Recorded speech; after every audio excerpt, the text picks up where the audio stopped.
Otra de las maneras de averiguar datos de un triángulo oblicuo-ángulo es el teorema del coseno. Recordemos triángulo oblicuo-ángulo que no tiene ángulo recto.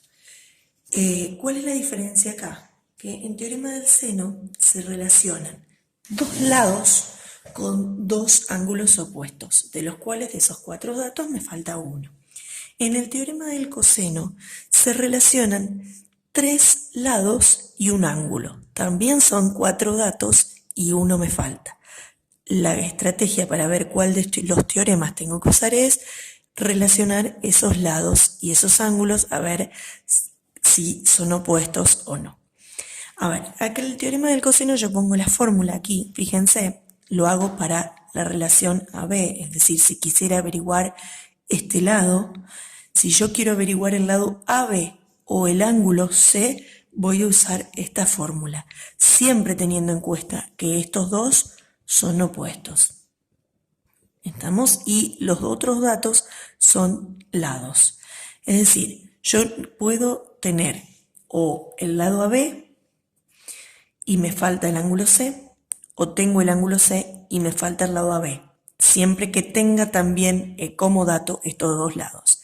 La fórmula me dice que AB al cuadrado, es decir, este lado al cuadrado, es igual a la suma de los otros dos al cuadrado, que serían BC y CA, y se le resta el doble producto de esos dos lados, también de BC y CA, por el coseno del ángulo C.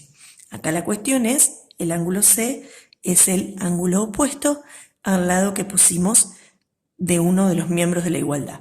Si nosotros queremos averiguar BC, voy a usar BC al cuadrado, voy a sumar el cuadrado de estos dos, menos el doble producto de estos dos, por el coseno de el ángulo opuesto. Si nosotros queríamos averiguar BC, el ángulo opuesto sería A.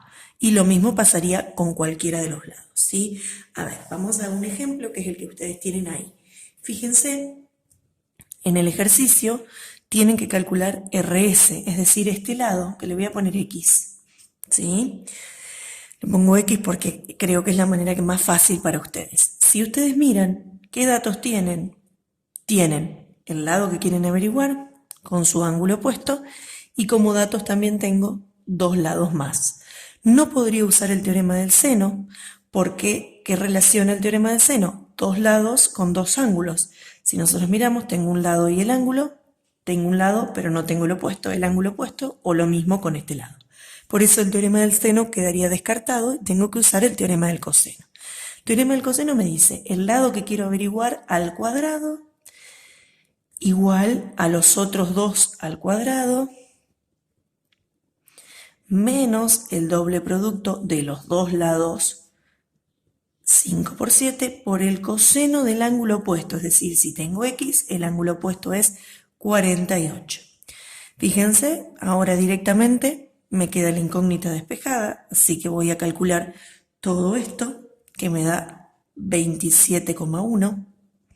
Y lo único que me quedaría despejar acá es, como la X está al cuadrado, me quedaría raíz de 27,1 y el resultado es 5,21. Es decir, ahí calculé el lado que me falta.